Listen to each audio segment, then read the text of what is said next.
എൻ്റെ പ്രിയമുള്ള സഹോദരങ്ങളെ, ഇടത് കൈകൊണ്ട് ഭക്ഷണത്തിൻ്റെ ഇടയിൽ കഴിക്കുമ്പോൾ ഇടത് കൈകൊണ്ട് വെള്ളം എടുത്തിട്ട് വലത് കൈ ഇങ്ങനെ ആശ്രയിച്ചിട്ട് കുടിക്കാറുണ്ട്. ഇങ്ങനെ കുടിക്കണമെന്ന് ആരാ പഠിപ്പിച്ചത് നിങ്ങൾക്ക്? ഇടത് കൈ കൊണ്ട് വെള്ളം എടുത്തിട്ട് വലത് കൈ കൊണ്ട് ഇങ്ങനെ താങ്ങിയിട്ട് കുടിക്കാറുണ്ട്. ഇങ്ങനെ കുടിക്കണമെന്ന് നിങ്ങൾക്ക് ആരാ പഠിപ്പിച്ചെന്ന്? എന്തേ വലത് കൈ അള്ളാഹ് നിനക്ക് തന്നില്ലേ കുടിക്കാൻ? എന്തേ പടച്ചറപ്പ് നിനക്ക് വലത് കൈ തന്നില്ലേ? അതങ്ങ് ഒടിഞ്ഞു പോയോ, മുറിഞ്ഞു പോയോ? നിന്റെ വലത് കൈ കൊണ്ട് വെള്ളം കുടിച്ച എന്തേ സംഭവിക്കുക? അള്ളാഹു നമുക്ക് ഈമാൻ നൽകുമാറാകട്ടെ. ഒരല്പം എച്ചില് പറ്റും, അത്രയല്ലേ ഉള്ളൂ അല്ലേ? നീ കുടിക്കണ ക്ലാസ്സിനകത്ത് ഒരു ഇച്ചിരി എച്ചില് പറ്റും, അതിൽ കൂടുതലൊന്നുമില്ലല്ലോ. അള്ളാഹു വലത് കൈ കൊണ്ട് കുടിക്കാൻ ഭാഗ്യം നൽകി അനുഗ്രഹിക്കുമാറാകട്ടെ.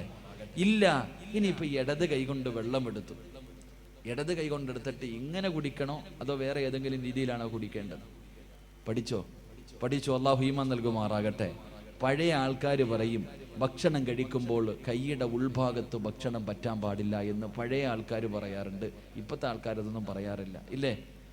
ഭക്ഷണം കഴിക്കുന്ന സമയത്ത് കൈയുടെ ഉൾഭാഗത്ത് ഭക്ഷണം പറ്റാൻ പാടില്ല, എന്നിട്ട് കുഴച്ച് വാരിയിട്ട് അടിക്കാൻ പാടില്ല എന്ന് പഴയ ആൾക്കാർ പറയും. എൻ്റെ പ്രിയമുള്ള സഹോദരങ്ങളെ, സത്യത്തിൽ വെള്ളം കുടിക്കേണ്ടത് വലത് കൈ കൊണ്ട് വെള്ളം കുടിക്കാൻ കഴിയുമെങ്കിൽ അങ്ങനെ കുടിക്കുക. അല്ലെങ്കിൽ ഇടത് കൈ കൊണ്ട് വെള്ളമെടുത്ത് വലത് കൈയുടെ മധ്യഭാഗത്ത് ഗ്ലാസ് വെച്ചിട്ട് വലത് കൈ ഉയർത്തിയിട്ട് കുടിക്കണം. അള്ളാഹു ഭാഗ്യം നൽകുമാറാകട്ടെ. ഉറക്കെ എങ്ങനെ കുടിക്കണം? ഇടത് കൈ കൊണ്ട് വെള്ളമെടുത്ത് വലത് കൈയുടെ മധ്യഭാഗത്ത് വെച്ചിട്ട് വലത് കൈ ഉയർത്തിയിട്ട് കുടിക്കണം. അള്ളാഹു ഈമാൻ നൽകി അനുഗ്രഹിക്കുമാറാകട്ടെ.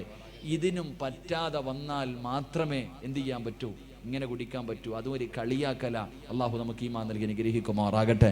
അപ്പൊ ഇൻഷാ അല്ലാഹ് ഇന്ന് മുതൽ ഇങ്ങനെ വെള്ളം കുടിക്കാൻ തീരുമാനിക്ക്. അള്ളാഹു ഭാഗ്യം നൽകി അനുഗ്രഹിക്കുമാറാകട്ടെ. രണ്ടാമത്തെ കാര്യം എൻ്റെ പ്രിയമുള്ള സഹോദരങ്ങളെ, തിന്നുന്നത് ബാക്കി വെക്കുന്നൊരു സ്വഭാവം നമുക്കുണ്ട്. ഭക്ഷണങ്ങൾ ബാക്കി വെക്കുക. കടയിൽ പോയൊരു ചായ കുടിച്ചാലും ഒരല്പം അവന് വെച്ചേക്കും, കാരണം മൊത്തം കുടിക്കാറില്ല, ഇവൻ ആക്രാന്തം പിടിച്ചിരിക്കണമെന്ന് വിചാരിക്കും. ഇങ്ങനാണല്ലോ. എന്ന് ഭക്ഷണം കഴിക്കാൻ ഒരു വീട്ടിൽ ചെന്നിട്ട് കഴിഞ്ഞാൽ പരിപൂർണമായി കഴിക്കാറില്ല. കാരണം ആരെങ്കിലൊക്കെ പാത്രമൊക്കെ ഈ ഉസ്താദന്മാരൊക്കെ ഇരുന്ന് ഇങ്ങനെ നക്കി വടിക്കണ എന്താ ഈ മനുഷ്യൻ എന്താ പട്ടിണി നടന്നിട്ട് വരിക, അങ്ങനെ ചിന്തിക്കാം. ഉസ്താദന്മാരൊക്കെ ഭക്ഷണം കഴിച്ചിട്ട് പാത്രമൊക്കെ ഇങ്ങനെ നക്കി വടിക്കാറുണ്ട്, ഇങ്ങനെ തുടയ്ക്കാറുണ്ട്, കയ്യുറും ചാറുണ്ട്. ഇതൊക്കെ കാണുമ്പോൾ അവർ വിചാരിക്കും ഇയാളെ പട്ടിണി നടന്നിട്ട് വരിക. എന്നല്ല എൻ്റെ പ്രിയമുള്ള സഹോദരങ്ങളെ, ഭക്ഷണം ബാക്കി വെക്കരുത്, ശാപം കിട്ടും. അള്ളാഹു നമ്മളെ കാക്കുമാറാകട്ടെ. എൻ്റെ പ്രിയമുള്ള സഹോദരങ്ങളെ, വീട്ടിൽ വിരുന്നുകാർ വരുമ്പോഴാണ് ഏറ്റവും കൂടുതൽ ബുദ്ധിമുട്ടിക്കുന്നത്. വീട്ടിൽ വിരുന്നുകാർ വന്നാൽ ഭക്ഷണം വിളമ്പി കൊടുക്കാൻ പാടില്ല. ഏറ്റവും നല്ലത് ഭക്ഷണം വിളമ്പി കൊടുക്കരുത്. വിളമ്പി കൊടുത്താൽ എല്ലാം കൂടെ എടുത്ത് ആ മനുഷ്യന്റെ പാത്രത്തിൽ ഇട്ടിട്ട് അയാളെ ബുദ്ധിമുട്ടിക്കും. തിന്നാൻ പറ്റുമോ? എല്ലാം കൂടെ വാരിയിടും. നമ്മൾ വിളമ്പി വാരിയിട്ട് കഴിഞ്ഞാൽ ഒന്നി ആ മനുഷ്യനെ ബുദ്ധിമുട്ടിക്കും, അല്ലെങ്കിൽ പിന്നെ പടച്ചവൻ എന്തോ ഇങ്ങനെ കൈ വറച്ചിട്ടാ വിളമ്പണത്, ഇത്തിരി ഇടത്തുള്ളൂ. അപ്പൊ അയാൾ വിചാരിക്കും എന്താ മനുഷ്യൻ ഇങ്ങനെ അണിക്കണേ. സത്യത്തിൽ വീട്ടിൽ വിരുന്നുകാർ വന്നാൽ ഭക്ഷണം എടുത്തു വെക്കണം. ആ മനുഷ്യനെ കൊണ്ടുവന്ന് ഡൈനിങ് ടേബിളിന്റെ മുന്നിൽ ഇരുത്തിയിട്ട് പറയണം, ഇത് നിന്റെ വീട്, നിനക്ക് ഇഷ്ടമുള്ളത് എടുത്ത് തിന്നോ. അള്ളാഹു ഈമാൻ നൽകുമാറാകട്ടെ. അതാണ് സന്തോഷം. ഇത് നിന്റെ ഭവനം, നീ ആവശ്യമുള്ള നീ എടുത്ത് തിന്ന്, ഒരു കുഴപ്പമില്ല. അങ്ങനെ അപ്പൊ ബുദ്ധിമുട്ടിക്കലാകില്ല, ഭക്ഷണം ബാക്കി കളയൂല. അള്ളാഹു നമുക്ക് ഈമാൻ നൽകി അനുഗ്രഹിക്കുമാറാകട്ടെ. മൂന്നാമത്തെ കാര്യം, എൻ്റെ പ്രിയമുള്ള സഹോദരങ്ങളെ, തിന്നുന്ന പാത്രത്തിനകത്ത് തന്നെ വേസ്റ്റ് വെക്കുന്നവരാ നമ്മൾ. അള്ളാഹു കാക്കുമാറാകട്ടെ. തിന്നുന്ന പാത്രം എത്ര വലിയ VIP ആണെങ്കിലും നോക്കിക്കേ, പടച്ചവൻ എങ്ങനെ കേട്ട് തിന്നാ, എല്ല് സൈഡിൽ കാണും. പാത്രത്തിൻ്റെ ഒരു സൈഡിൽ എല്ല്, ഇപ്പുറത്തെ സൈഡിൽ മീന്, ഇപ്പുറത്തെ കരിയാപ്പല, ഇത്രയും മുളക് എല്ലാം ചുറ്റുഭാഗത്ത്. എൻ്റെ പ്രിയമുള്ള സഹോദരങ്ങളെ, ഞാനിത് ആരോടാ പറയേണ്ടത്? നടന്ന് തിന്നുന്ന ആൾക്കാരോടാ, നിന്ന് തിന്നുന്ന ആൾക്കാരോട് ഇത് പറയും. ഇന്ന് കല്യാണത്തിലൊക്കെ പോയി കഴിഞ്ഞാൽ അവനവൻ്റെ ഇഷ്ടത്തിന് വിളമ്പിക്കോണം, നിന്ന് തിന്നോണം. തിന്നോ, കുഴപ്പമൊന്നുമില്ല. നിന്ന് തിന്നണമെങ്കിൽ തിന്നാം, നിന്ന് കുടിക്കണമെങ്കിൽ കുടിക്കാം. മരുന്നുകളില്ലാത്ത രോഗം അള്ളാഹു തരുമെന്ന് അഷ്റഫുൽ ഖൽഖി നബി മുഹമ്മദ് മുസ്തഫ. മരുന്നുണ്ടാകില്ല പെങ്ങളെ, മരുന്നുണ്ടാകില്ല. രാവിലെ നിന്റെ വീട്ടിൽ ഓട്ട മത്സരവാ, ഉമ്മായും മോനും കൂടെ. രാവിലെ 8 മണിയായി മക്കളെ സ്കൂളിൽ വിടാ, നിന്നല്ല തിന്നുന്നത്, ഓടിയിട്ട് തിന്നണേ. അള്ളാഹു പടച്ചവനെ ഓടിക്കോ. അവസാനം ഹോസ്പിറ്റലിന്റെ ചുറ്റും കിടന്ന് ഓടേണ്ട ഒരു ഗതി നിനക്ക് അള്ളാഹു തരുമെന്ന് നബി മുഹമ്മദ് മുസ്തഫ സല്ലല്ലാഹു അല്ലേ. രാവിലെ വീട്ടിൽ നോക്കണം, ഓടിച്ചിട്ടാ. എന്തേ നിന്റെ മക്കളെ പിടിച്ച് ഇരുത്തിയിട്ട് കൊടുക്കാറില്ല? നിന്റെ മക്കളെ പിടിച്ചിരുത്താൻ നിനക്ക് അല്പം നേരത്തെ എഴുന്നേറ്റൽ എന്ത് സംഭവിക്കാം? എൻ്റെ പ്രിയപ്പെട്ടവർ, അവസാനം മക്കൾ കിടന്ന് കരയുന്നത് കാണേണ്ടി വരും. അല്ലാഹു കാക്കുമാറാകട്ടെ. എൻ്റെ പ്രിയമുള്ള സഹോദരങ്ങൾ, അതുകൊണ്ട് തിന്നുന്ന പാത്രത്തിൽ വേസ്റ്റ് വെക്കരുത്, അത് താഴെ വെക്കണം. ഡൈനിങ് ടേബിളിൻ്റെ മുകളിൽ വെക്ക്, അല്ലെങ്കിൽ വേസ്റ്റ് വെക്കുന്ന പാത്രത്തിനകത്ത് തിന്നുന്ന പാത്രത്തിൽ വെക്കരുത്. അതൊരു ജീവിയുടെ സ്വഭാവമാണ്. വേസ്റ്റിൻ്റെ നടുക്ക് നിന്ന് തിന്നുന്നത് കണ്ടിട്ടുണ്ട് നമ്മളൊക്കെ, ഞാനിത് പറയുന്നില്ല. അല്ലാഹു കാക്കുമാറാകട്ടെ. എൻ്റെ പ്രിയമുള്ളവരെ, മറ്റ് ചിലർ കയ്യിൽ വെച്ചിട്ടേ തിന്നത്തുള്ളൂ. ചിലർക്ക് ഭക്ഷണം ഡൈനിങ് ടേബിൾ ഒന്നും പോരാ, കൈയുടെ മുകളിൽ വെച്ചിട്ട്, ഇല്ലെങ്കിൽ മടി വെച്ചിട്ട്, അങ്ങനെയും തിന്നാൻ പാടില്ല. ശരീരത്തിൽ വെച്ചിട്ട് ഭക്ഷണം കഴിക്കുന്നവന് ദാരിദ്ര്യമുണ്ടാകും. അള്ളാഹു നമ്മളെ കാക്കുമാറാകട്ടെ. അപ്പൊ ഇന്ന് മുതൽ ഇൻഷാ അല്ലാഹ് ഈ പറഞ്ഞ 3 കാര്യങ്ങൾ സൂക്ഷിക്ക്, നിന്റെ വീട്ടിൽ സന്തോഷവും സമാധാനവും ഉണ്ടാകും. അള്ളാഹു നമുക്ക് ഈമാൻ നൽകി അനുഗ്രഹിക്കുമാറാകട്ടെ. അപ്പൊ ഇൻഷാ അല്ലാഹ് സൂക്ഷിച്ചൂടെ? ഇന്ന് മുതൽ വലത് കൈ കൊണ്ട് വെള്ളം കുടിക്കൂ, അല്ലെങ്കിൽ വലത് കൈയുടെ മുകളിൽ വെച്ചിട്ടേ കുടിക്കൂ. 2 എനിക്ക് ആവശ്യമുള്ളതേ കഴിക്കത്തുള്ളൂ, ഞാൻ വേസ്റ്റാക്കി കളയില്ല. 3 ഉസ്താദ്, തിന്നുന്ന പാത്രത്തിനകത്ത് വേസ്റ്റ് വെക്കൂല, നിന്നും നടന്നും തിന്നൂല. അള്ളാഹു നമുക്ക് ഈമാൻ നൽകി അനുഗ്രഹിക്കുമാറാകട്ടെ. അള്ളാഹുവിന്റെ പ്രവാചകൻ സ്വല്ലല്ലാഹു അലൈഹി വസല്ലമ തങ്ങൾ പറയുകയാണ്, അള്ളാഹുവിന്റെ പ്രവാചകന്റെ ഒരു സുന്നത്ത് ഇന്ന് മുതൽ മുറുകെ പിടിക്കാമെന്ന് തീരുമാനമെടുത്ത് ഈ സദസ്സിലിരുന്ന് കൊണ്ട് കൈ ഉയർത്തിയവരുണ്ടല്ലോ, അള്ളാഹു ഇന്ന് തരുന്ന പ്രതിഫലം പറയാ, പടച്ച റബ്ബി ദുനിയാവിൽ തരുന്ന പ്രതിഫലം പറയാ. മൻ ഹാഫള അലാ സുന്നതി അക്റമഹുല്ലാഹു ബിഅർബഅതി ഹിസാൽ. ഒരു ബിസ്മില്ല പറയാ തീരുമാനമെടുത്തവർക്കുള്ള പ്രതിഫലമാ. ഒരു ബിസ്മില്ല പറയാ തീരുമാനമെടുത്തവർക്കുള്ള പ്രതിഫലമാ. അല്ലാഹുവിന്റെ പ്രവാചകൻ പറയുകയാ, ഈ ദുനിയാവിൽ വെച്ച് തന്നെ നിനക്കതിന് പ്രതിഫലം തരുമെന്ന് പ്രവാചകൻ പഠിപ്പിക്കുമ്പോ, ഒന്നാമത്തെ പ്രതിഫലം എന്തെന്നറിയുവോ വാപ്പാ? എന്റെ പ്രിയപ്പെട്ട ചെറുപ്പക്കാരാ, അല്ലാഹുവിന്റെ റസൂല് പറയുകയാ, അല്ലാഹുവിന്റെ പ്രവാചകൻ പറയുകയാ, അൽ മഹബ്ബത്തു ഫീ ഖുലൂബിൽ ബററാ. എല്ലാവർക്കും പബ്ലിസിറ്റി കിട്ടണമെന്ന് വല്ലാത്ത ആഗ്രഹമാ. നാട്ടുകാരെ മുഴുവനും ബഹുമാനിക്കുന്ന ആദരിക്കുന്ന മനുഷ്യനാകണമെന്ന് വല്ലാത്ത ഭോഗമാ. സ്വന്തം ഫ്ലെക്സ് അടിച്ച് വെക്കുന്നവരുണ്ട്, പരസ്യമായി സദഖ കൊടുക്കുന്നവരുണ്ട്, 4 പേര് കാണ പള്ളി കെട്ടിക്കൊടുക്കുന്നവരുണ്ട്. എന്റെ പ്രിയമുള്ളവരെ, അല്ലാഹുവിന്റെ പ്രവാചകന്റെ സുന്നത്ത് മുറുകെ പിടിക്കുമെന്ന് തീരുമാനമെടുത്ത എന്റെ പ്രിയപ്പെട്ട ചെറുപ്പക്കാരാ, അല്ലാഹു ഇഷ്ടപ്പെട്ടവരുണ്ടല്ലോ, അല്ലാഹു ഇഷ്ടപ്പെട്ടവരുണ്ടല്ലോ, അവരുടെ ഹൃദയത്തിനകത്ത് അല്ലാഹു നിനക്കൊരു സ്ഥാനം തരുമെന്ന് നബി മുഹമ്മദ് മുസ്തഫ സല്ലല്ലാഹു അലൈഹി വസല്ലമ തങ്ങൾ പറയുകയാ.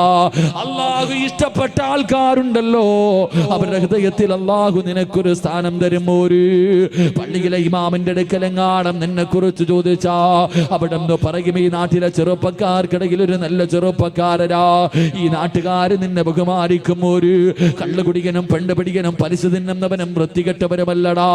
5 നേരം പടച്ചിറപ്പിന്റെ പള്ളിയിൽ വന്ന് നിസ്കരിക്കുന്ന ഉപ്പമാരുണ്ടല്ലോ, ഹജ്ജ് ചെയ്ത ഹാജിയാക്കന്മാരുണ്ടല്ലോ, നിസ്കാര തടമ്പുള്ള ഉപ്പമാരുണ്ടല്ലോ, കയ്യിലെ തസ്ബീഹും പിടിച്ച പടച്ചിറപ്പിനെ ശുക്ർ ചെയ്ത് നടക്കുന്ന ഉമ്മമാരുണ്ടല്ലോ.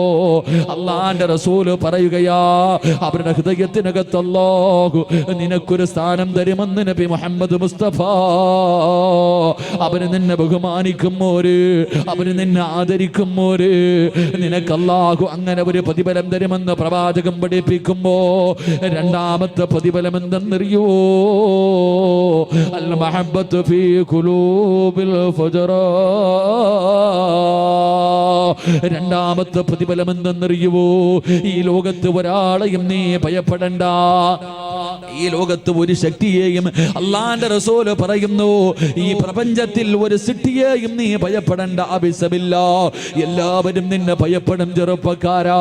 അള്ളാഹുവിന്റെ പ്രവാചകന്റെ സുന്നത്ത് മുറുകെ പിടിച്ച എല്ലാവരും നിന്നെ ഭയക്കും. ഒരു നിന്റെ ശത്രു നിന്നെക്കാലം കഴിവുള്ളവനാകട്ടെ, പവറുള്ളവനാകട്ടെ, പടമുള്ളവനാകട്ടെ, രാഷ്ട്രീയ ഫലമുള്ളവനാകട്ടെ, ആരോഗ്യമുള്ളവനാകട്ടെ, എത്ര വലിയ കൊലകൊമ്പനാണെങ്കിലും അള്ളാഹു അവന്റെ ഹൃദയത്തിനകത്ത് പേടി കൊടുക്കുമെന്ന് പ്രവാചകൻ പഠിപ്പിക്കുമ്പോ അള്ളാഹുവിന്റെ പ്രവാചകന്റെ പ്രിയപ്പെട്ട സ്വഹാബിയാണ് മഹാനായ റബീഅ ഇബ്നു ആമിർ റളിയല്ലാഹു തആല അൻഹു. പ്രവാചകന്റെ സുന്നത്ത് മുറുകെ പിടിക്കുന്ന ചെറുപ്പക്കാരനാണ്. അള്ളാഹുവേ, രാജ്യത്തെ രാജാക്കന്മാരെ മുഴുവനും യൂറോപ്പിന്റെ ഭരണാധികാരികളെ വിരുന്നിന് വിളിക്കുമ്പോ റബീഅ ഇബ്നു ആമിർ എന്ന് പറയുന്ന ചെറുപ്പക്കാരൻ യൂറോപ്പിന്റെ കൊട്ടാരത്തിലേക്ക് കടന്നു ചെല്ലുകയോ. രാജാക്കന്മാരെ മുഴുവനും കൊട്ടാരത്തിന്റെ നടുവിലിരിപ്പുണ്ട്. അവസാനം ഭക്ഷണം കഴിക്കാൻ സമയമായി. എല്ലാവരും ഭക്ഷണപാത്രത്തിന്റെ മുന്നിലേക്ക് കഴിക്കാനിരിക്കുമ്പോ റബീഅ ഇബ്നു ആമിർ എന്ന പ്രവാചകന്റെ സുന്നത്ത് മുറുകെ പിടിക്കുന്ന ചെറുപ്പക്കാർ അവിടെ നിന്ന് കൈ കഴുകിയിട്ട് വന്ന് ബിസ്മി പറഞ്ഞുകൊണ്ട് ഭക്ഷണപാത്രത്തിലേക്ക് കൈയിടുകയോ. അവിടെ നിന്ന് ബിസ്മി പറഞ്ഞുകൊണ്ട് ഭക്ഷണം കഴിക്കാൻ തുടങ്ങുകയാണ്. ഭക്ഷണം കഴിച്ചു കൊണ്ടിരിക്കുമ്പോ സുബ്ഹാനല്ലാഹ്, അറിയാതെ ഒരൽപ്പം ഭക്ഷണം താഴെ വീഴുകയോ. താഴെ വീണ ഭക്ഷണം എടുത്ത് കഴിക്കൽ അല്ലാഹുവിന്റെ പ്രവാചകന്റെ സുന്നത്താണല്ലോ. ആ ചെറുപ്പക്കാരൻ കൊട്ടാരത്തിന്റെ നടുവിലിരിക്കുകയാണെന്ന് ചിന്തിച്ചില്ലോ. താഴെ വീണ ഭക്ഷണം ഇടത് കൈ കൊണ്ടെടുത്ത് വൃത്തിയാക്കിയിട്ട് പാത്രത്തിനകത്തിട്ടിട്ട് പിന്നെയും വാരി കഴിക്കുന്നത് കണ്ടപ്പോ തന്റെ മുന്നിലിരിക്കുന്ന രാജാക്കന്മാരെ മുഴുവനും പുച്ഛത്തോടെ നോക്കുകയാണ്. അവരുടെ നേതാവ് ചോദിച്ചു, ആമിറേ, എന്തിനാടാ എച്ചിരി വാരി തിന്നുന്നത്? എന്തിനാ ദാരിദ്ര്യം കാണിക്കുന്നത്? എന്തിനാ നീ ദാരിദ്ര്യം കാണിക്കുന്നത്? ഇരിക്കുന്ന ഭക്ഷണം മുഴുവനും നിനക്ക് കഴിക്കാറുള്ളതല്ലേ? ദാരിദ്ര്യം നിന്നെ മുഹമ്മദിന്റെ നാട്ടിലല്ലേ? അവരെല്ലാവരും കൂടെ അള്ളാഹുവിന്റെ പ്രവാചകന്റെ സുന്നത്തിനെ പരിഹസിച്ചപ്പോ, കളിയാക്കിയപ്പോ റബീഅ ഇബ്നു ആമിർ എന്ന് പറയുന്ന ചെറുപ്പക്കാരെ ചാടിയിടിട്ട് തന്റെ പുറകിൽ കിടന്ന വാള് വലിച്ചൂരിയിട്ട് യൂറോപ്പിന്റെ ഭരണാധികാരിയുടെ നടുവിൽ കൊട്ടാരത്തിന്റെ മധ്യഭാഗത്തിരുന്ന് അവിടുത്തെ രാജാവിന്റെ മുഖത്ത് ചൂണ്ടിയിട്ട്, എടാ പമ്പര വിട്ടി, നിനക്കൊക്കെ വേണ്ടി, ഈ വിട്ടികൾക്ക് വേണ്ടി എന്റെ റസൂലുള്ളാഹിന്റെ സുന്നത്ത് കളയാൻ എന്നെ കിട്ടില്ലടോ. എന്റെ പ്രവാചകന്റെ സുന്നത്ത് ഞാൻ മുറുകെ പിടിക്കുമെന്ന് യൂറോപ്പിലെ രാജാവിന്റെ മുഖത്ത് നോക്കിയിട്ട് ആ ചെറുപ്പക്കാരന് പറയാറുള്ള ധൈര്യം എവിടെ നിന്ന് കിട്ടിയതെന്നറിയുമോ? അള്ളാന്റെ റസൂലാ പറഞ്ഞത്, എന്റെ സുന്നത്ത് മുറുകെ പിടിച്ചാൽ ഈ ലോകത്തൊരു വസ്തുവിനെയും അവ ഭയപ്പെടണ്ട, അത് മുഴുവനും അള്ളാഹുവേ അവനെ ഭയപ്പെടുമെന്ന് പ്രവാചകം പഠിപ്പിക്കുമ്പോ അള്ളാന്റെ റസൂലിന്റെ സ്വഹാബിയാണ് മഹാനായ സഈദ് ഇബ്നു ജുബൈർ റളിയല്ലാഹു തആല അൻഹു. പ്രവാചകന്റെ സുന്നത്ത് മുറുകെ പിടിക്കുന്ന ചെറുപ്പക്കാരനോ, ഹജ്ജാജ് എന്ന് പറയുന്ന ക്രൂരനായ ഭരണാധികാരി സഈദ് ഇബ്നു ജുബൈർ റളിയല്ലാഹു തആല അൻഹുവിന് അവിടുന്ന് കൈകാലുകൾ കെട്ടിയിട്ട് കൊല്ലുന്നതിന് വേണ്ടി കൊണ്ടുവന്ന് കടത്തിയിരിക്കുകയോ. സഈദ് ഇബ്നു ജുബൈർ റളിയല്ലാഹു തആല അൻഹുവിന്റെ തല എനിക്ക് വെട്ടണമെന്ന് പറഞ്ഞു ഹജ്ജാജ് എന്ന് പറയുന്ന ക്രൂരനായ ഭരണാധികാരി, അല്ലാഹുവേ ഇവനെ എനിക്ക് കൊല്ലണമെന്ന് പറഞ്ഞിട്ട് വാളെടുത്തിട്ട് വെട്ടുന്നതിന് വേണ്ടി മുകളിലേക്ക് ഉയർത്തുമ്പോ ഹജ്ജാജ് എന്ന് പറയുന്ന ക്രൂരനായ ഭരണാധികാരിയോട് സഈദ് ഇബ്നു ജുബൈർ എന്ന് പറയുന്ന ചെറുപ്പക്കാരൻ അവിടെ നിന്ന് വിളിച്ചു, ഹജ്ജാജേ, എന്നെ കൊല്ലാ പോവുകയാണോ? കിബിലയുടെ ഭാഗത്തേക്ക് തലതിരിച്ച് വെച്ചിട്ട്, കിബിലയുടെ ഭാഗത്തേക്ക് തലതിരിച്ച് വെച്ചിട്ട് വജ്ഹതു വജ്ഹിയ ലില്ലദീ ഫതറ സമാവാതി വൽ അർദ്, കിബിലയുടെ ഭാഗത്തേക്ക് മുഖമങ്ങോട്ട് തിരിച്ചു വെച്ചിട്ട് വെട്ടാ പോകുന്ന ഹജ്ജാജിനോട് ചിരിക്കുന്ന മുഖത്തോടെ പറഞ്ഞു, ഹജ്ജാജ്, എടാ എന്റെ ജീവിതം അല്ലാഹുള്ളതോ, എന്റെ ആയുസ് പടച്ചറപ്പിനുള്ളതാടാ, എന്നെ കൊന്നാലും എനിക്കൊന്നുമില്ലടോ. ഹജ്ജാജ് പറഞ്ഞു, അങ്ങനെ കിബിലയുടെ ഭാഗത്തേക്ക് കിടന്ന് നീ ചാകണ്ടടോ. തല പിടിച്ച് തിരിച്ചിടുകയാണ്. എന്നിട്ട് വെട്ടുന്നതിന് വേണ്ടി വാടുയർത്തുമ്പോ അപ്പോഴും വിളിച്ചു, ഹജ്ജാജേ, വലില്ലാഹിൽ മശ്രിഖ് വൽ മഗ്രിബ്, കിഴക്കും പടിഞ്ഞാറും അല്ലാഹുള്ളതാടാ, എങ്ങോട്ടിട്ട് വെട്ടിയാലും എനിക്കൊന്നുമില്ലടാ. തല പിടിച്ച് മണ്ണിലേക്ക് താഴ്ത്തി വെച്ചു, തല പിടിച്ച് മണ്ണിലേക്ക് താഴ്ത്തി വെച്ചു. പിന്നടിയിൽ വെട്ടുന്നതിന് വേണ്ടി വാട് മുകളിലേക്ക് ഉയർത്തുമ്പോ അപ്പോഴും വിളിച്ചു, ഹജ്ജാജേ,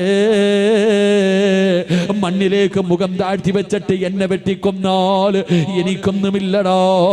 മിൻഹാ ഖലഖനാകും വഫീഹാ നുഈദുകും വമിൻഹാ നുഖ്രിജുകും താറത്തൻ നുഖ്റാ. പടച്ചറപ്പന്നെ മണ്ണിൽ നിന്നാടാ സൃഷ്ടിച്ചത്, ആ മണ്ണിലേക്ക് തന്നെയാണ് മടക്കുന്നത്. അവിടെ നിന്ന് വിളിച്ചു പറയുമ്പോ ഹജ്ജാജിനെ വല്ലാത്ത ദേഷ്യം വന്നു. അവസാനം പിടിച്ച് മലർത്തിക്കിട നടത്തിയിട്ട് അതാ തന്റെ കഴുത്തിന് വെട്ടുന്നതിന് വേണ്ടി വാട് മുകളിലേക്ക് ഉയർത്തുമ്പോ അപ്പഴും ചിരിച്ചുകൊണ്ട് വിളിച്ചു, ഹജ്ജാജേ ഫഅൈനമാ തുവല്ലൂ ഫസമ്മ വജ്ഹുല്ലാഹ്. എങ്ങനെ ഇട്ട് വെട്ടിക്കൊന്നാലും എനിക്കൊന്നുമില്ലടോ. ഇത് പറയാറുള്ള തന്നെ വെട്ടാ പോകുന്നവന്റെ മുഖത്ത് നോക്കി കെട്ടിച്ചിരിക്കുന്ന മുഖത്തോട് പേടിയില്ലാതെ പറയാറുള്ള ധൈര്യം എവിടെ നിന്ന് കിട്ടിയതെന്നറിയുവോ? അള്ളാന്റെ റസൂലാ പറഞ്ഞത്, അള്ളാന്റെ റസൂലാ പറഞ്ഞത്, എന്റെ സുന്നത്ത് മുറുകെ പിടിച്ചാൽ സർവചരാചരങ്ങളും അവനെ ഭയപ്പെടുമെന്ന് നബി മുഹമ്മദ് മുസ്തഫ സല്ലല്ലാഹു അലൈഹി വസല്ലമ തങ്ങൾ പറയുമ്പോ കൈയുയർത്തിയവര്, കൈയുയർത്തിയ ഉപ്പ, കൈയുയർത്തിയ പെങ്ങള്, പടച്ചറപ്പ് നിനക്ക് തരുന്ന മൂന്നാമത്തെ പ്രതിഫലം എന്തെന്നറിയോ? ഒരുത്തന്റെ മുന്നിലും നിനക്ക് കൈനീട്ടേണ്ട ഗതി അല്ലാഹു തരില്ല. വെള്ളിയാഴ്ച പള്ളിയുടെ മുന്നിൽ പോയി പടച്ചവരെ യാചിക്കുന്ന ഒരവസ്ഥയുണ്ടല്ലോ, പിരിവെടുക്കുന്ന ഒരവസ്ഥയുണ്ടല്ലോ. ഒരു നേരത്തെ ഭക്ഷണത്തിന് വേണ്ടി, മരുന്ന് വാങ്ങാൻ വേണ്ടി, മക്കൾക്ക് ചികിത്സ നടത്താൻ വേണ്ടി, പെമ്മക്കളെ കെട്ടിച്ചു കൊടുക്കാൻ വേണ്ടി പിരിവെടുക്കുന്ന ഒരവസ്ഥയുണ്ടല്ലോ. അല്ലാഹു നിനക്ക് തരില്ലെന്ന് നബി മുഹമ്മദ് മുസ്തഫ. ഈ ഉയർത്തിയ കൈ നിനക്ക് പൊക്കേണ്ട ഗതി വരൂല. ഒരു മനുഷ്യന്റെ മുന്നിലും നീട്ടി യാചിക്കേണ്ട അവസ്ഥ തരൂല. അല്ലാഹു നിന്റെ റിസ്കില് അല്ലാഹു ബർക്കത്ത് ചെയ്യുമെന്ന് പ്രവാചകം പഠിപ്പിക്കുമ്പോ നാലാമത്തെ പ്രതിഫലം എന്തേ? അല്ലാഹുവിന്റെ പ്രവാചകന്റെ സുന്നത്ത് ഇന്നത്തെ രാത്രി മുതൽ മരിക്കുന്ന കാലത്തോളം മുറുകെ പിടിക്കുമെന്ന് തീരുമാനമെടുത്ത ഉപ്പാ, നിന്റെ ആഗ്രഹമെന്ത്? നിന്റെ അഭിലാഷമെന്ത്? മരിക്കുന്ന സമയം ലാ ഇലാഹ ഇല്ലല്ലാഹ് പറഞ്ഞു മരിക്കാൻ നിനക്ക് വല്ലാത്ത മോഹമല്ലേ? മരിക്കുന്ന സമയത്ത് ഈമാനോടുകൂടി മരിക്കണമെന്ന് നിനക്ക് വല്ലാത്ത മോഹമല്ലേ? അള്ളാഹുവിന്റെ പ്രവാചകന്റെ സുന്നത്ത് മുറുകെ പിടിച്ചാ അള്ളാഹു തരുന്ന നാലാമത്തെ പ്രതിഫലം നിന്റെ ഈമാൻ അള്ളാഹു ഉറപ്പിക്കുമെന്ന് നബി മുഹമ്മദ് മുസ്തഫ സല്ലല്ലാഹു അലൈഹി വസല്ലമ തങ്ങൾ പറയുകയാ, ഈമാൻ ഉറയ്ക്കും ചെറുപ്പക്കാരാ, ഈമാൻ ഉറയ്ക്കും പൊന്നുമോര്, അള്ളാഹു നിന്റെ ഈമാൻ ഉറപ്പിച്ചു തരും ചെറുപ്പക്കാരോ. എന്റെ പ്രിയപ്പെട്ട പെങ്ങള്, നിന്റെ പൊന്നാര മകൾക്ക് നീ പ്രവാചകന്റെ സുന്നത്ത് മറഞ്ഞു കൊടുക്ക്. പ്രവാചകന്റെ സുന്നത്ത് നിന്റെ മക്കൾക്ക് പഠിപ്പിച്ചു കൊടുക്ക്. പടച്ചവര് ഇന്ന് മുസ്ലിം പെൺകുട്ടികൾ കണ്ടവന്മാരുടെ കൂടെ ഓടുന്ന കാലവോ.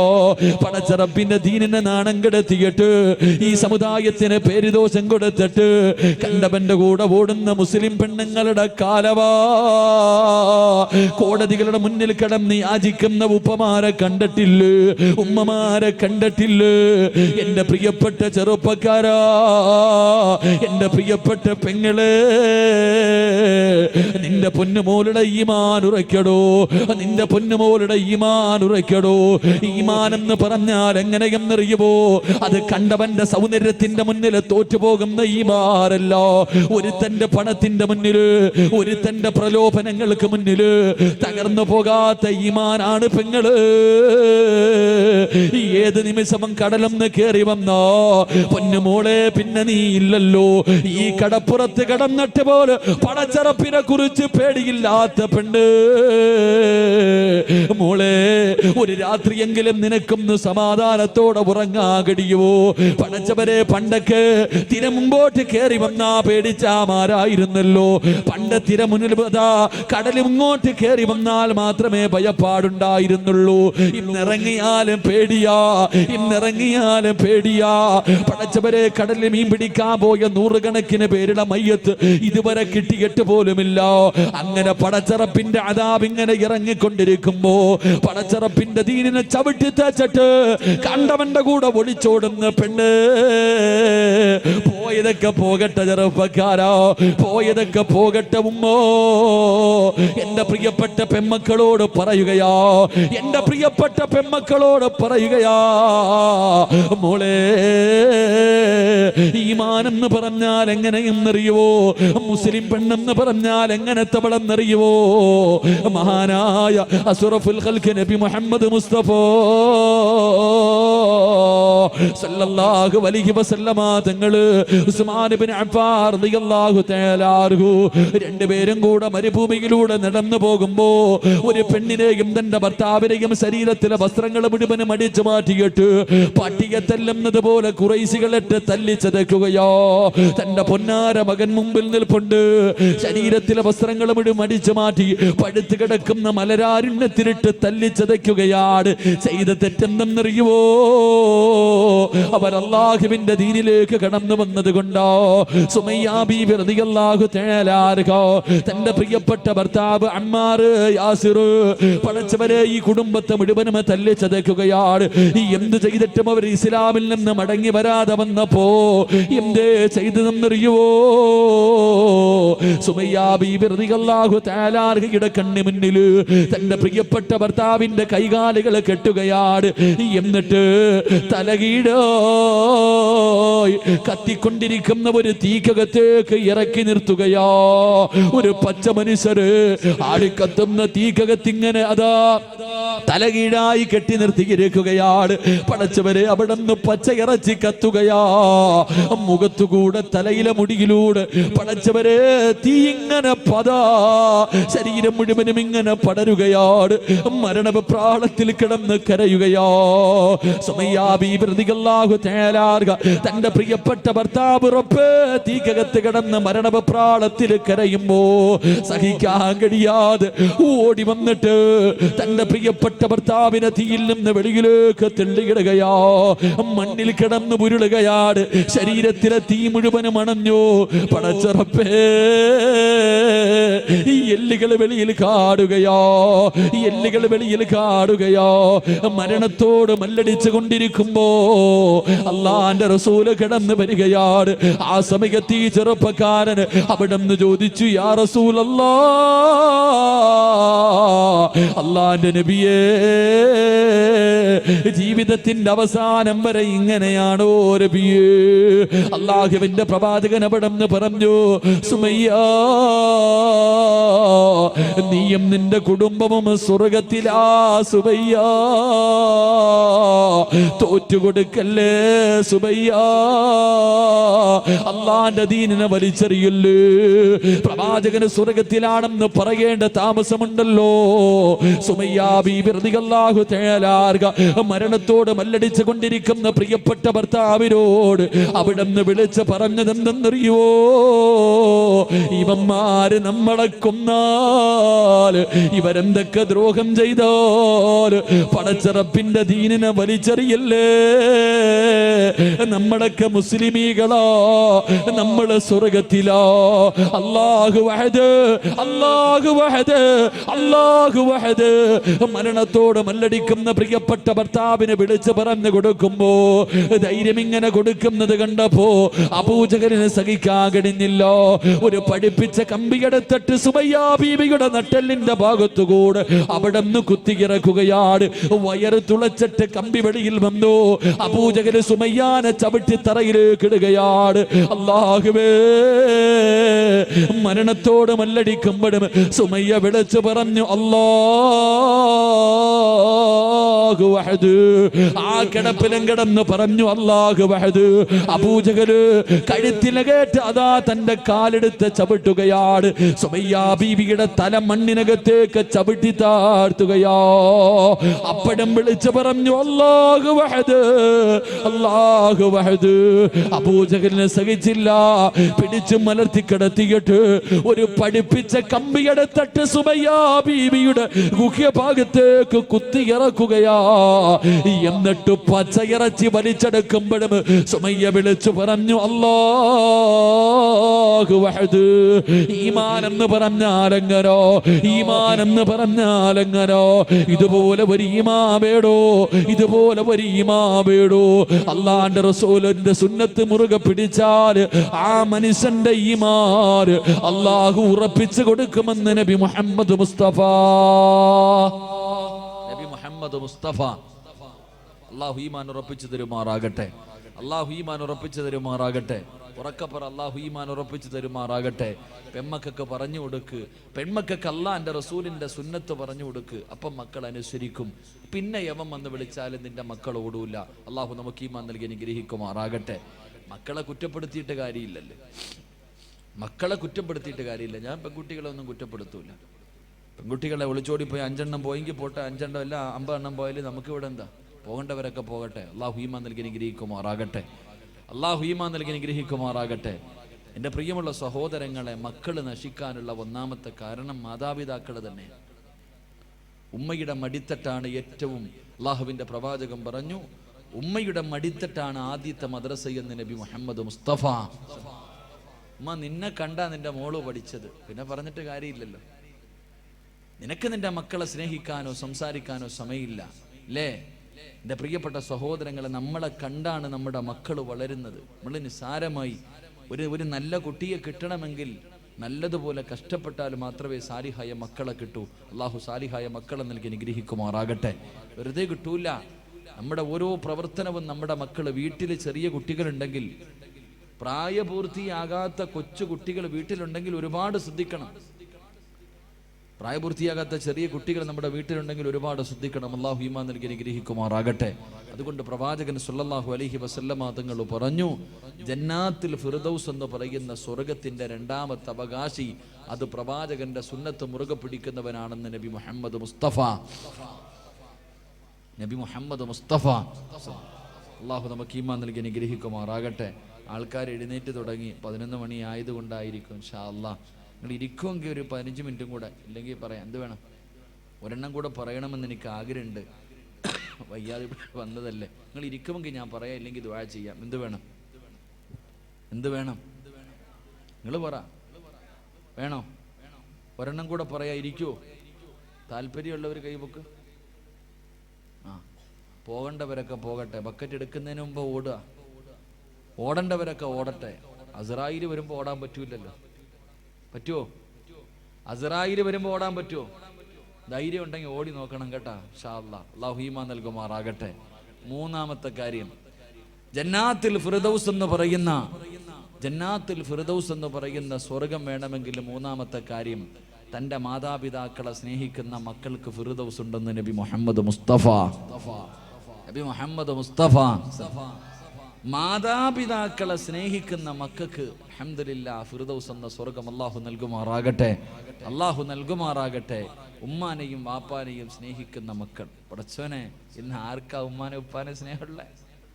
ഇന്ന് ഉമ്മായി ഉപ്പായ സ്നേഹമുള്ള എത്ര മക്കളുണ്ട്? മാതാപിതാക്കളെ ബഹുമാനിക്കുന്ന സ്നേഹിക്കുന്ന. ഇന്ന് രോഗം പിടിച്ച് വീടിനകത്ത് കിടക്കുന്ന ഉമ്മാനോട് പറയും, കിളവി വല്ലതും തിന്നിട്ട് മിണ്ടാതെ ഇവിടെ കിടന്നോണം. ഉമ്മാനോടാ പറയണേ. ഉപ്പാനെ തല്ലുന്ന മക്കൾ, ഉമ്മാനെ തല്ലുന്ന മക്കൾ. ഉമ്മയാരെന്നറിയോ? ഉമ്മയാരെന്നറിയുവോ? ഉമ്മയുടെ കാൽച്ചുവട്ടിലാണ് സ്വർഗം കിടക്കുന്നത് എന്ന് നബി മുഹമ്മദ് മുസ്തഫ. ഉമ്മയുടെ കാൽച്ചുവട്ടിലാ മോനെ സ്വർഗം. പോയി നോക്ക്. എൻ്റെ ഉമ്മയുടെ കാൽച്ചുവട്ടിലാണ് സ്വർഗം കിടക്കുന്നത്. വാപ്പയുടെ സ്ഥാനം എന്തെന്നറിയോ? വാപ്പയ്ക്ക് സ്ഥാനമില്ല എന്നല്ല, വാപ്പ സ്വർഗത്തിന്റെ മധ്യ കവാടമാണെന്ന് നബി മുഹമ്മദ് മുസ്തഫ. വാപ്പയും ഉമ്മയും അവരെ വേദനിപ്പിച്ചാൽ, അവരുടെ മനസ്സ് വേദനിപ്പിച്ചാൽ, ഖസ്റത് ദുനിയ വൽ ആഖിറ, നിന്റെ ദുനിയാവും ആഖിറവും നഷ്ടപ്പെട്ടു പോകും. അല്ലാഹു കാക്കുമാറാകട്ടെ. അല്ലാഹു കാക്കുമാറാകട്ടെ. എൻ്റെ പ്രിയമുള്ള സഹോദരങ്ങളെ, നമ്മുടെ മാതാപിതാക്കൾ, അവരുടെ മനസ്സ് വേദനിപ്പിക്കരുത്. ഏതൊരു കാരണവശാലും എന്തൊക്കെ വിഷയം സംഭവിച്ചാലും എൻ്റെ പ്രിയപ്പെട്ട പെങ്ങളോട് പറയും, കല്യാണം കഴിഞ്ഞാൽ പെണ്ണുങ്ങൾക്കൊരാഗ്രഹം, ഭർത്താവിൻ്റെ ഉമ്മാന് ഇഷ്ടമല്ല. എന്തെങ്കിലുമൊക്കെ പറഞ്ഞ് വഴക്കുണ്ടാക്കും. എന്തെങ്കിലുമൊക്കെ പറഞ്ഞ് വഴക്കുണ്ടാക്കിയിട്ട് മകനെയും ഉമ്മാനെയും 2 തട്ടിലാക്കും. എന്തിനാ? അവളുടെ ഭർത്താവിനെ ഒറ്റയ്ക്ക് കിട്ടാൻ. എൻ്റെ പ്രിയപ്പെട്ട സഹോദരിമാരോട് പറയാ, നിന്റെ ഭർത്താവിൻ്റെ ഉമ്മാനെ നീ എപ്പോഴും ഉമ്മയായിട്ട് നിനക്ക് സ്വർഗം വേണമെങ്കിൽ നീ നിന്റെ ഭർത്താവിൻ്റെ ഉമ്മാനെ ഉമ്മയായിട്ട് കാണണം.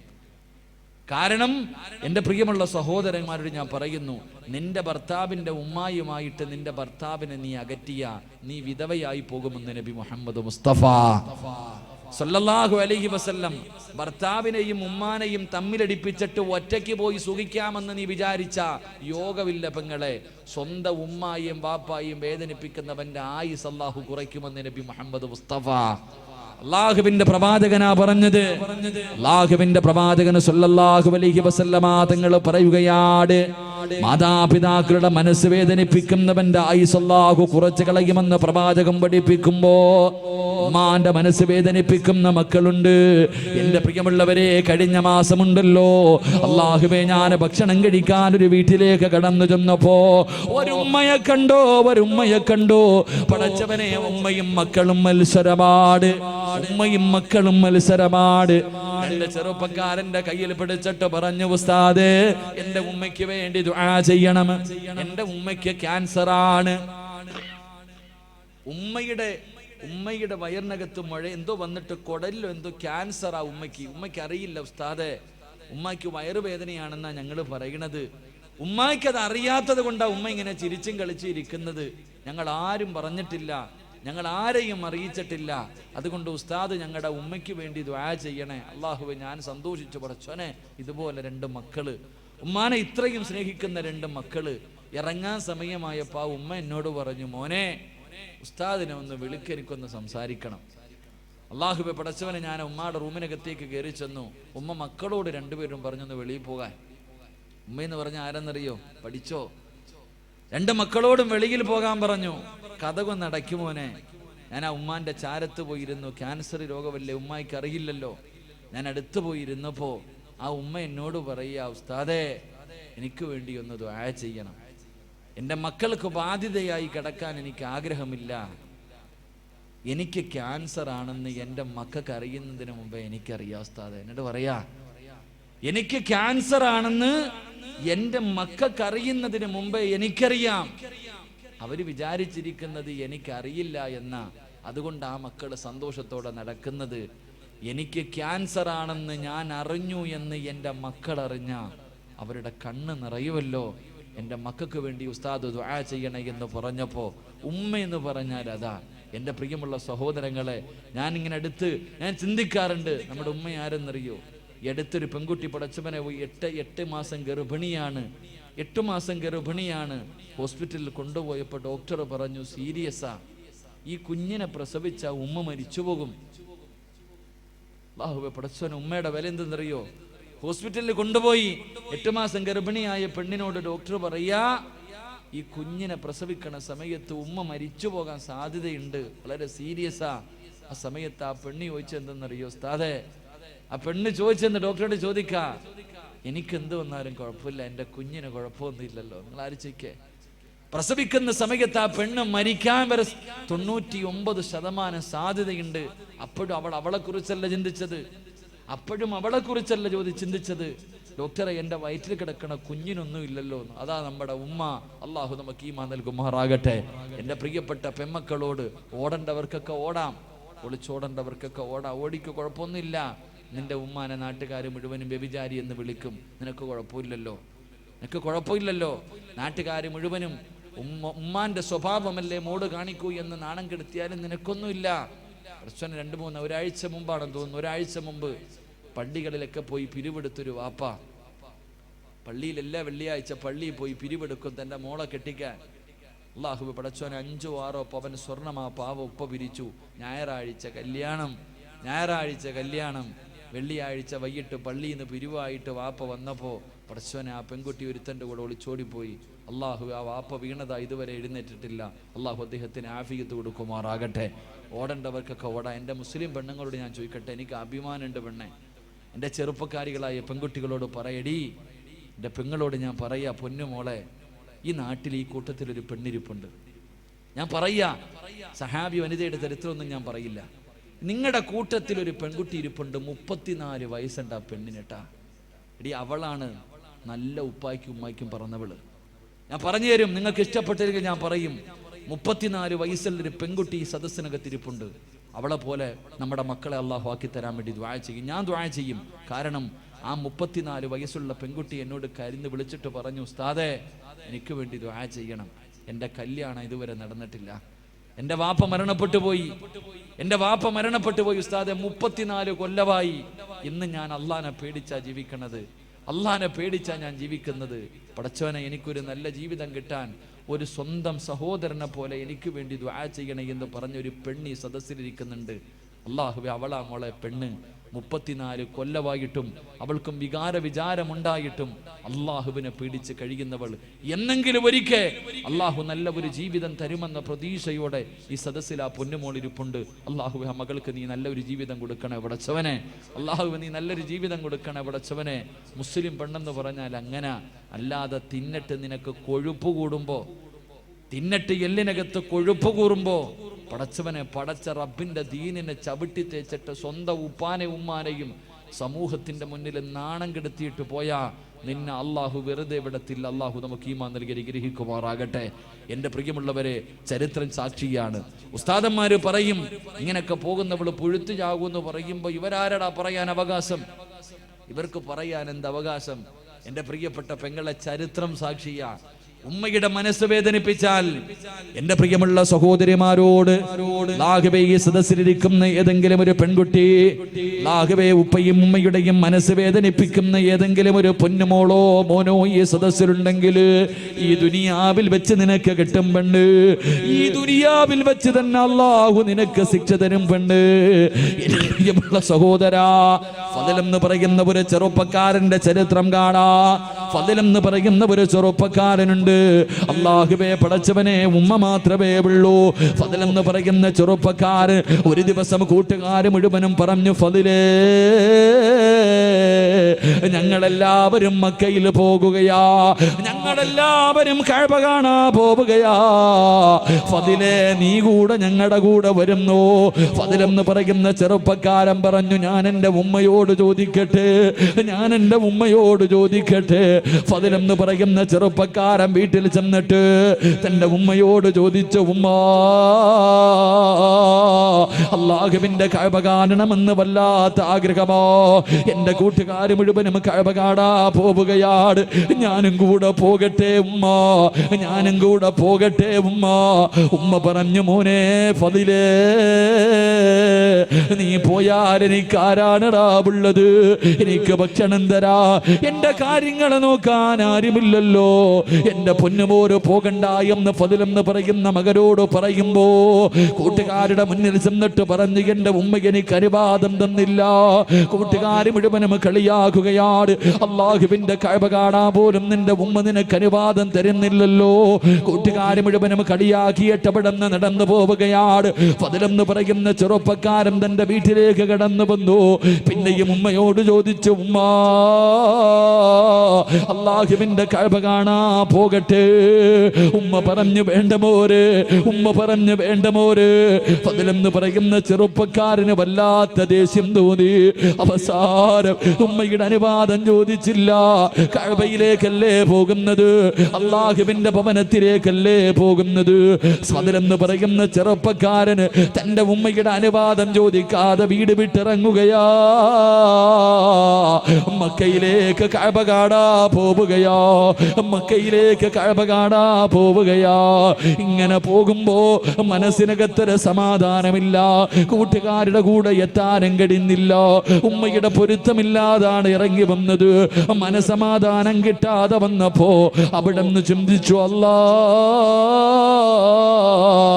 ഒന്ന് രണ്ടരക്കത്ത് നിസ്കരിക്കാമല്ലോ പടച്ചവര്, നിസ്കരിച്ചാ മനസമാധാനം കിട്ടുമല്ലോ. ഫദൽ എന്ന് പറയുന്ന ചെറുപ്പക്കാരന് ഒളിവെടുത്തിട്ട് പള്ളിക്കകത്ത് കയറിയിട്ട് രണ്ടരക്കത്ത് നിസ്കരിക്കുകയോ. നിസ്കാരം കഴിഞ്ഞിട്ട് വെളിയിലേക്ക് ഇറങ്ങുമ്പോ നാട്ടുകാര് മുഴുവനും പള്ളിയിലേക്ക് ഓടി വരികയാണ്. കാരണം എന്തെന്നറിയുമോ? ആ നാട്ടില് വലിയ ഒരു മോഷണം നടന്നു. കള്ളനോടിയത് പള്ളിയുടെ ഭാഗത്തേക്കാട്.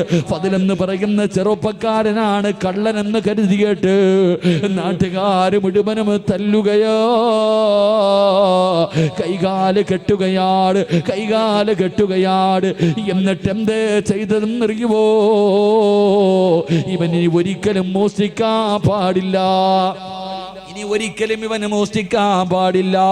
2 കൈയും വെട്ടി മുറിക്കുകയാ, 2 കാലും വെട്ടി മുറിക്കുകയാ, 2 കണ്ണും ചൂടുന്നെടുക്കുകയോ.